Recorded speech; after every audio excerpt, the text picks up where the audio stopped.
sad, Kevin. Look, he was a legend of a man, the most distinguished, recognisable voice in racing, really. And you know, when he was named the voice of racing, it wasn't lost on him, that's for sure. JP and I went to see him, I think during Wimbledon was the last time I saw him. You know, his memory was exceptional. He was a great man to go and spend time with and get him to tell you stories about years gone by, about Vincent O'Brien and Lester Pickett, and you know, JP and Sir Peter are very close, so it's you know, it's sad. And I was lucky enough to ride for Sir Peter in his colours. He had horsed with John Joe in his time, but JP and Sir Peter are very close, and he'll be sadly missed. As I said, he is a legend in racing, a great racing figure, and as I said, you know, he had the most distinguished, recognisable voice in racing. And I think we should.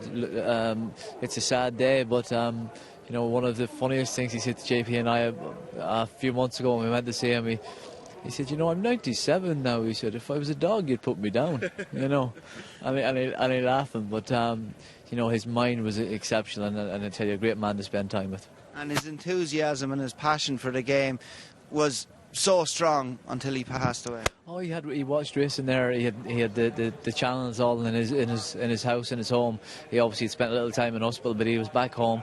And when you went round there to spend time, and he had the racing on always, and you know, was a real racing enthusiast, as you say. You know, he was you know, a special man, and he'll be sadly missed, but has left a great legacy. You know, he's as I said, he was a great racing man, and you know, very lucky to have spent time with him.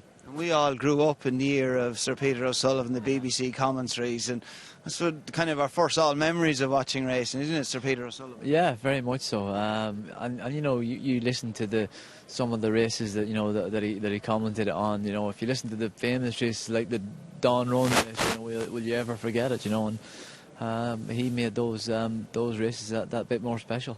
Racing will be a sadder place with the loss of Sir Peter O'Sullivan. It will, but he was an amazing man. I think he should be remembered as that, you know. Yeah, well said. Cheers, Dave. Cheers. He had every good quality you'd love to have in yourself. You know, he cared for horse and man, and he's very considerate, but and talented, as we all know. You know, he's irreplaceable. And he was so passionate about the game, wasn't he? He was so passionate about the game and anything he'd done. I don't think I knew any man who was more particular or exact or more into detail. Whether it was a young lad that was having his first ride, he'd want to know his full name and his whereabouts and all about him. And there was something very endearing about Sir Peter, and anybody who met him never forgot they met him. I was with him last week. Actually, he was in good form. He kept a very brave face, even though deep down we knew he was suffering. You know, and so his knowledge of the game was second to none. His in-depth knowledge of the form book from every side of the racing angle. You know, he is forgotten more than we'll ever know. And you know, it was a joy to be around him, and you know, you'd never feel the hours slipping away if you're in Sir Peter's company.